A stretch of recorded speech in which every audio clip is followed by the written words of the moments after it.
भरत चरित कर नेम, तुलसी जो सादर सुनहि, सिय राम पद प्रेम, अवसि होई भव रस विरति।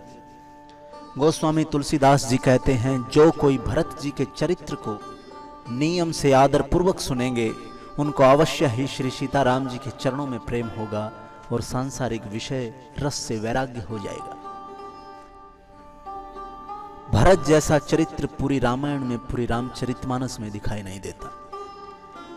भरत का चरित्र श्री राम चरित्र से भी बढ़कर है।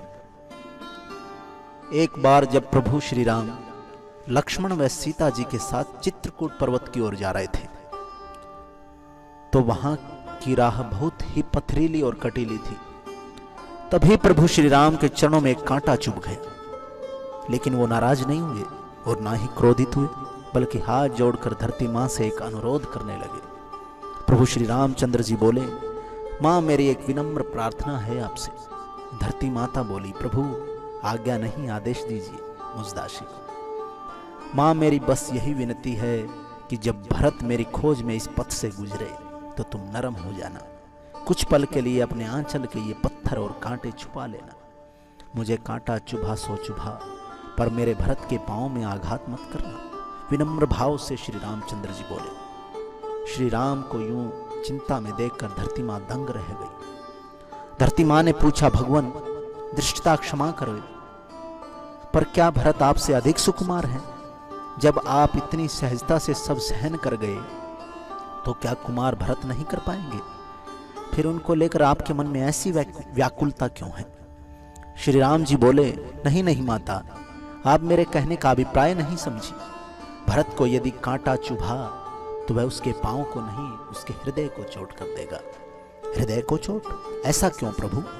धरती मां जिज्ञासा घुले स्वर में पूछी।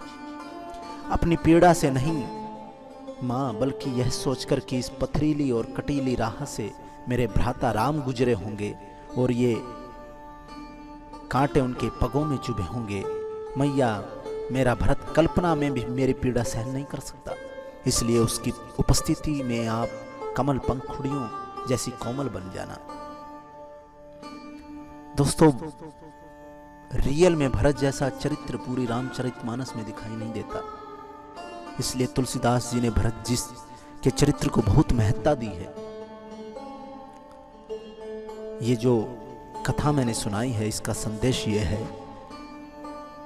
कि रिश्ते खून से नहीं, परिवार से नहीं, समाज से नहीं, मित्रता से नहीं, व्यवहार से नहीं बनते, बल्कि सिर्फ और सिर्फ एहसास से बनते और निभाए जाते हैं। जहां एहसास ही नहीं, आत्मीयता ही नहीं, वहां अपनापन कहां से आएगा? धन्यवाद दोस्तों। जय श्री राम, जय हिंद, जय भारत।